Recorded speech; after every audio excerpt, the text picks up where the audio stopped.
Rook versus bishop and fortresses. It is impossible to study all the rook versus bishop material without thinking about fortresses. The very nature of the struggle is that the side with the rook is trying to break down the side with the bishop, and the side with the bishop is basically sitting back and saying, you're not going to break me down. So that's kind of a fortress in itself.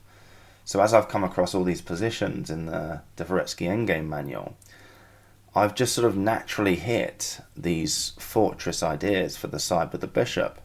And these fortresses are made official by appearing at the back of this 100 Endgames book by Jesus de la Villa. And, 10 of them are, in f8 through to f17, 10 of them are involving rook versus bishop. That's how sort of important the concept of a fortress is when you're doing rook versus bishop. And I've left bishop fortress at the bottom left of my video screen for everyone to enjoy. Bishop castle or bishop fortress, I think it is. Of those 10, 6 of them are rook and pawn versus bishop and a pawn, and the other 4 involve more pawns, which I'll get onto in the next video. But I just wanted to make a video just on talking about the idea of fortresses alone. I reckon that what we should do is, if it's a draw, practice defending it, practice doing that fortress. I'm going to do 2 of them in this video. And if it's not a draw, if it's a non-fortress, then practice winning it for the side with the rook. And I'm just going to go through all the positions from f8 through to f13, just talk about them. 2 of them I actually have a go at, and then I'll talk about which ones are easy, which ones are very difficult, and let's just go through them. So this first one is f13 in the Jesus de la Villa book, and it's not a fortress. It's actually quite an easy win for white. I went through this in the last video, so I'm not going to spend too long on it at all, but the way that we win this is we force the black side to play h6. If black doesn't play h6, we'll play h6, and it's going to be an easy win. If black tries to stop you playing h6 with the bishop, it ends very, very quickly for them with a zugzwang where the bishop's lost or it's checkmate. So black kind of has to play h6. And we saw in the last video that the winning plan is to get the black king out of there and exchange sack on h6.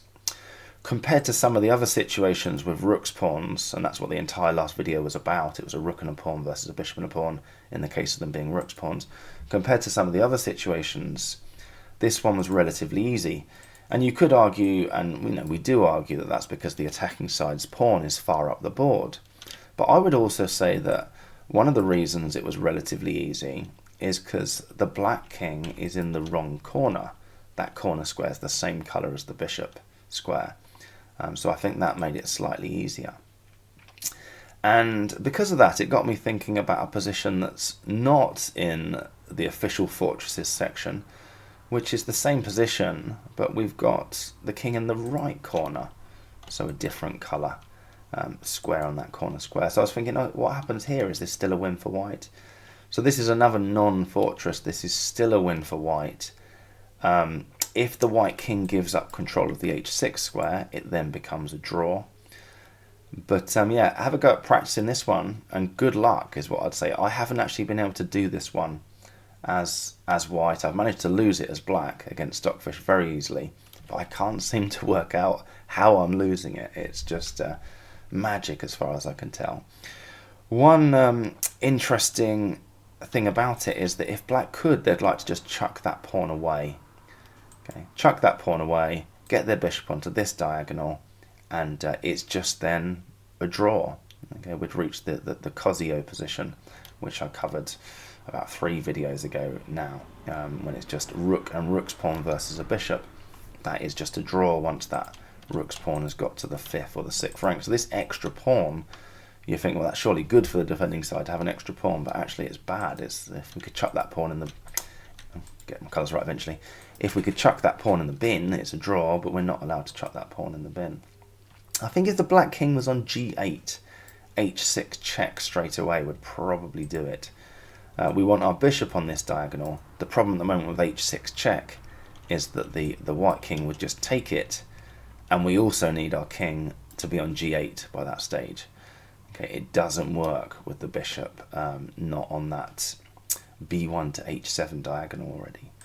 So yeah, have a go at that one. See if you can win that one against the engine. Do let me know if you can. I've not been able to. That's one of two of the positions that I've basically not been able to do. This one is f10, and the book just says it's a draw with stalemate themes. This one is absurdly easy.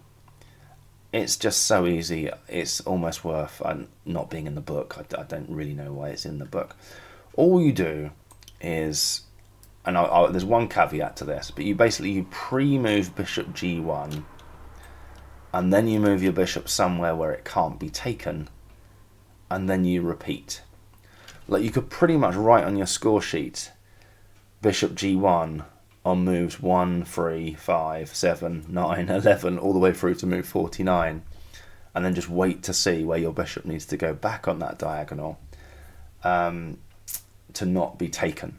The only thing is that if it was actually that, if that was your sort of declaring that's your plan and that's not going to change, then obviously black can bust that by lining up a rook on the G file and putting their king on f1 and just waiting for one of your bishop g1 pre-moves. So in that circumstance, obviously we don't put our bishop on g1, but that's it. Other than that, it's it's a very, very easy draw. Okay, so that the whole idea of pre-moving bishop g1 and all your odd moves, that reminds me of that probably apocryphal story of a correspondence game years ago. Didn't someone play d4 and I think it would have to be d4 on their opening move, and to get the game started the guy writes g6 and whatever and they filled in bishop g7 on their second move, so the guy stuck in bishop h6 and took his bishop and won at least a rook in that situation, but probably a rook and a bishop, thinking about it. It's probably just a rook, isn't it? Because black can play f6. But anyway, let's not get sidetracked by that apocryphal story about a correspondence game. So that's f10. That's incredibly easy. This is f9. I'm going to go through this one against Stockfish, and this one's f11. I'm going to go through this one against Stockfish. So let's do both of those now. In my practice, the first one's been taking me about 7 minutes. The second one's been taking me about 9 minutes.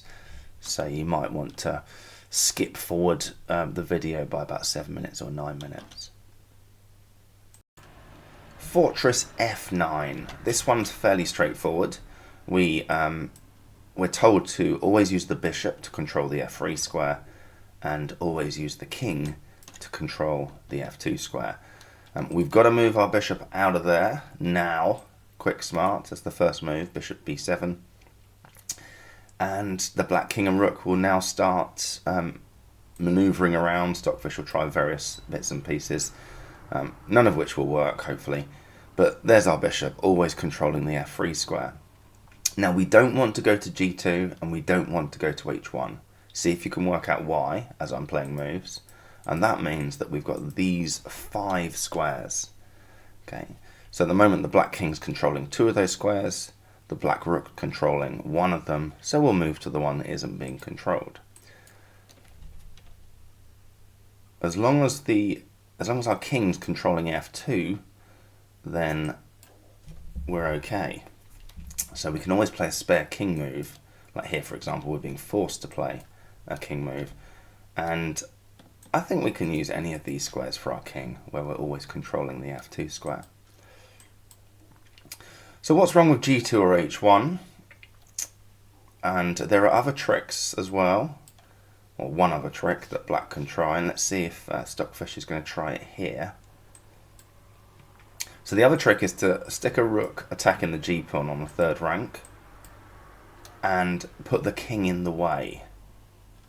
I mean, obviously, if the g-pawn's being attacked directly, you'd think we'd be wise enough to see it and just play king g2.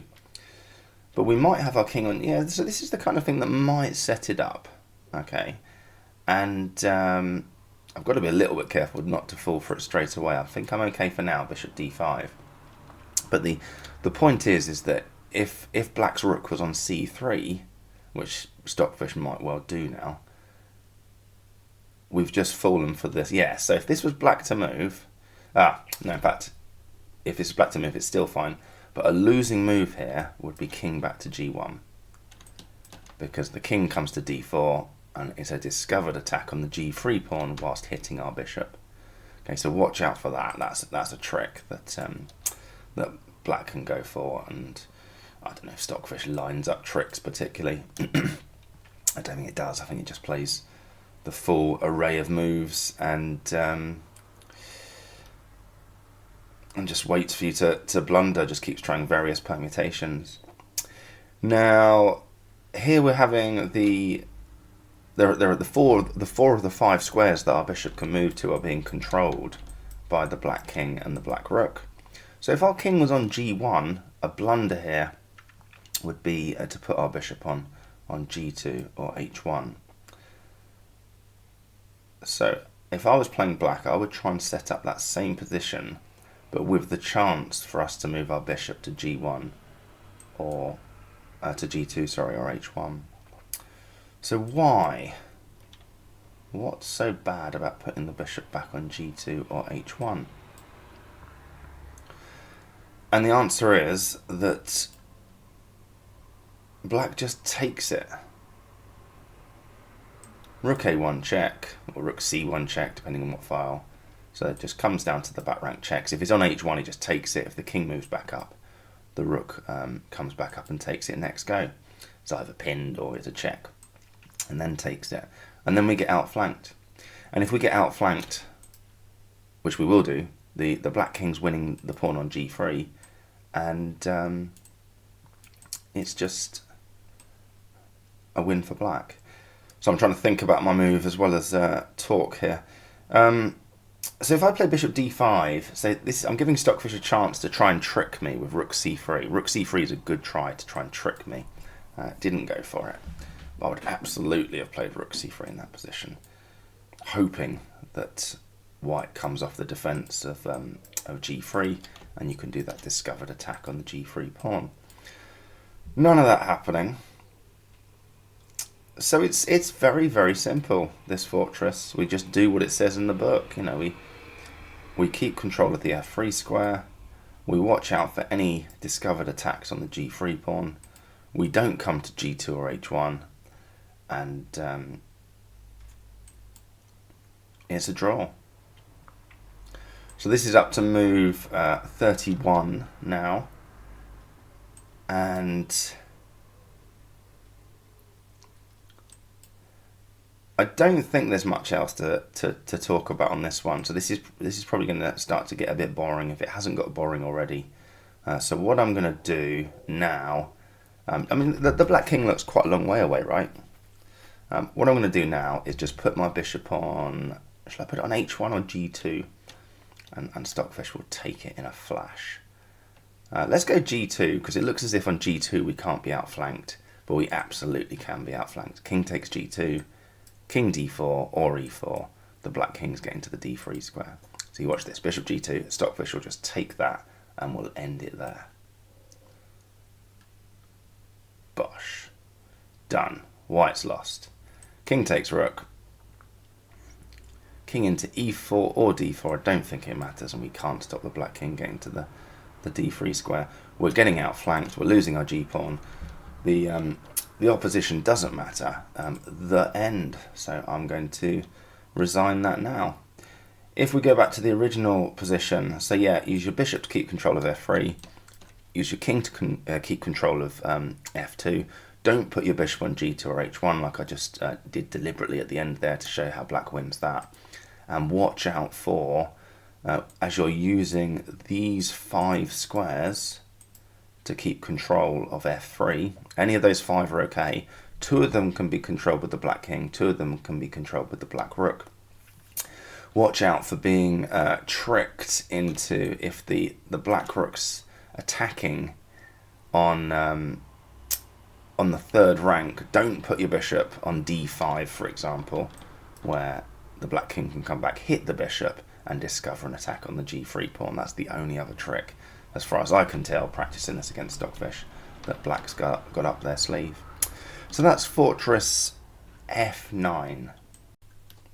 Right, fortress f11. On this one we're told that we just need to keep control of the g4 square with our bishop. The White King actually starts here in the fortress given in the 100 Endgames book. And this one's got some tricky bits to it. What you do quite a lot of the time is you just leave your bishop on f3. Just leave it there. And as much as possible, just move your king around. I mean, eventually black's going to stop us being able to just move our king around. There will be some occasions where we're going to have to move the bishop. But if we don't have to, just leave it on f3. You could start thinking, how is black going to break this down? Like, how can, the black king and the rook combine to actually get anywhere here? Well, there's an answer straight away, isn't there? We couldn't come back to e2 with our rook, with our king, sorry, the rook controlling that file. And something we need to be aware of, and the way that this position's probably going to end, is that we can't stop the black king getting to e1, but we need to get ourselves ready if it does. So here, king e1 it looks scary, but it's fine. Now, if black just moves their rook on the g file, we have to move our bishop somewhere. And in fact, we still have to move our bishop somewhere because king e1 we're getting checkmated. And given that the black king's here, I may as well control the e4 square. You do not want this f3 pawn push happening at any time. If black can get that pawn push in, you're in trouble. So what should we do here? Should we just move the bishop back to f3? At any given time in this particular fortress, if you get a chance to just have your bishop on f3, do it. And there's just no way that black can make progress except to eventually land their king on e1. So they'll have a king on e1, a rook on the second rank, and they'll win our f-pawn. We can't stop that, but what we can do is get our pieces set up in a certain way that we win the f4 pawn in exchange. And in fact, I've already covered that trick, if you like, twice in the rook and pawn versus bishop and pawn video. I went through 2 games from the past, one from the 60s and one from the 70s, where that trick was sort of employed or not employed, messed up. And I think one of them that was executed, and then the guy messed it up later on. I think that was Dvoretsky himself. And the other one, I think the trick was never executed properly in the first place. So let's see if we can do better than them and execute it properly. At the moment, Stockfish is just messing about. We're up to move 22.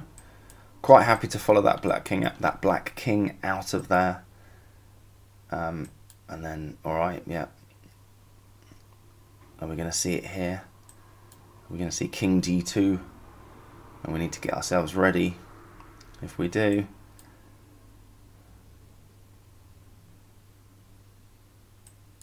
okay, I'll follow the black king out of there again.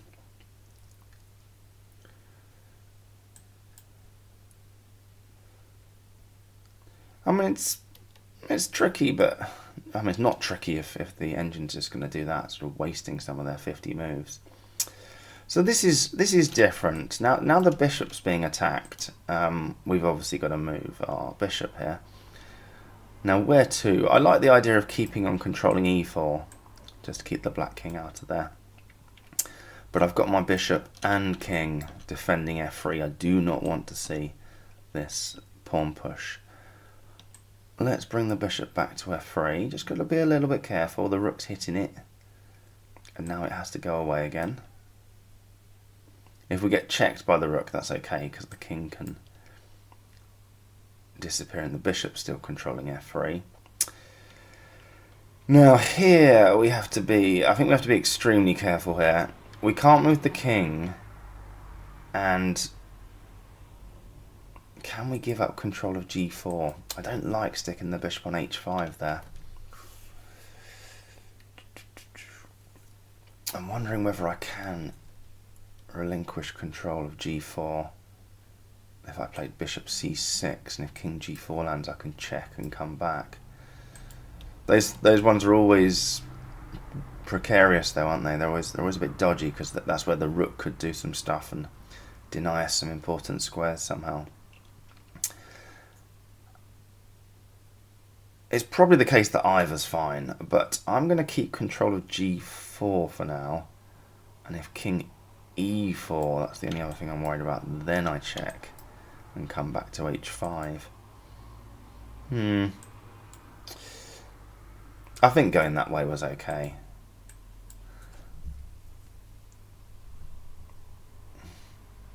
Mind you, if black had played king h4 there, we'd have to give up control of g4. So, so the fact that Stockfish didn't do it, because an engine would do it if it was winning, means that it was fine to go on the other diagonal in the first place. And in fact, that's being forced now, isn't it? The king's controlling those two squares. So let's go and plonk our bishop somewhere where it can deliver a check on this diagonal, if needed. And the black king comes back. So a little bit to think about there. I'm not sure I had to think about it that much. Maybe I just overthought it. Are we going to see king e4? I'll play a check. I don't want the f3 pawn push happening.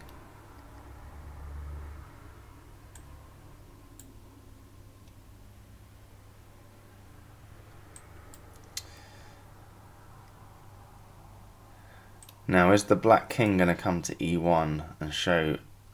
It is, I think. So when the black king comes to e1, we cannot stop our f pawn being lost. But what we're going to do is from either g4 or h5, we're going to control this diagonal. Very important to control this diagonal. If we go the other diagonal on the bishop there, we are lost. We had to control the e2 square. And then the king makes a run for it. So the king makes this run across that gap. And the reason we have to control the e2 square is that we're now jamming a bishop on f3. So we saw this trick in those two games on that rook and pawn versus bishop and pawn video. And this is now just a draw. It's a solo rook against a solo bishop. We'll get the bishop out of there. And even though we're sort of close to the wrong corner, the bishop controlling the f3 square means that we're fine. Just keep control of the f3 square and you can never get yourself trapped in the wrong corner. So king h4. I think I can't see a problem with me just carrying on running away there from the wrong corner. But just to show, just a quick reminder, I can go back towards the wrong corner. There I'm forced towards the wrong corner. If you go king h4, I'm not 100% sure, but that looks lost to me because your kings are lined up opposite each other. And then the black rook can come back and just attack the bishop until it manages to fork the bishop and a checkmate. Bishop a6, then from the bishop c8, sorry, rook to b8, and you fork the bishop and checkmate, for example. So yes, I'm going to have to go towards the wrong corner, but it's fine as long as we're controlling the f3 square. What black would like to have played there is to jump their king across to f2. If black could just magically put their king on f2 here, white's lost. But there's no way that black can get their king to f2 because we're controlling the f3 square. Okay. That loses the rook. And if the rook comes back to let the king in, the rook comes, get my colours sorted eventually. If the rook comes back to let the king get to f2, then as soon as the black king steps to e3, we get out of there. Just get out of there. Making sure our bishop's not close enough to get discovered check on the king and picking up the bishop with the king. But anyway, that's a draw, so I'm going to leave it there, and that's Fortress F11. Next, this is Fortress F12. It's a study from 1967. I covered it 2 videos ago in Rook and Pawn versus Bishop and Pawn. It's a good one to practice against the engine, like all of them, I suppose. The only thing is that the engine does just go straight down the textbook line. And Jesus de la Villa says that we should cover g3 with the bishop and just wait with the king, even against f3. We just wait with the king. And, you know, there's various ways for white to lose it, but the main line goes just wait around with the king. Black does a check, still just wait around with the king. We've got this waiting move from black where we're trying to entice a bishop move, which would lose. Bishop e1 here does actually lose for white, and you know, I covered that before. But we just wait around with the king, which looks disastrous because we're getting a long way away from the action. So rook h1, king comes back, and if rook h2, then we bring the king back to f1, and it looks as if white's just dead here after f3, but in fact we've got slide the king across to g1, attack the rook. That rook's got to move, it can't be defended, and the most sensible thing you would think is to take the pawn. But then we just go back to f1 with our king, and we've arrived at the drawn Del Rio position. Yeah, if you practice that one against the engine, it tends to just go straight down the textbook line and not sort of mess about trying tricks against you. So that's fortress f12, which I claim to be happy with. And last but not least, in the rook and pawn versus bishop and pawn, fortresses or non-fortresses, is this particular configuration. I covered this one a couple of videos as well, and I'll say the same about it now as I said about it back then, which is this is unbelievably hard. I've tried so hard to understand this, and if I play with the black pieces I just lose it, of course, because this is lost for black. If I play it with the white pieces, I cannot for the life of me work out how to do it. It is just magic how the engine seems to win this. Good luck practicing it, and it is all I can say. This position's so hard that up until 1993 everyone just thought it was a draw, until some guy called Elkies worked out in 1993 that it was a win for the side with the white pieces. When I get onto rook and two pawns versus rook and two pawns, one of those positions in the Dvoretsky endgame manual that amuses me, because there's a line that says, oh yeah, if black does this, then white can just play this and transpose into this known winning position. And I'm thinking, and even that position gets harder, and I'm thinking, okay, so my choices are to carry on with this very hard task, or just transpose into the other task that I couldn't even do. So yeah, do practice it, and practice all of them really. I mean, I've done 2 of them in this video. I've done F9 and F11. I've talked about the other ones that I've also managed to succeed with or understood. There's one that was so easy I just didn't bother with, which was, what's that, F10? Yeah, I know that's not even worth being in the book. But yeah, if it's a draw, stick it in the engine and draw it. If it's a win, stick it in the engine and try and win it. The 2 that I haven't been able to do are F8 and F13. So good luck. Put it in the comments if you've managed to do them. But yeah, that's what I think we should do. And I'm soon going to get onto rook and two pawns versus bishop and two pawns. And the concept of fortresses doesn't go away, because you know that the entire nature of the position is the side with the rook is trying to break down the side with the bishop that's just sort of sitting back and saying, you're not going to get through here. This is a fortress.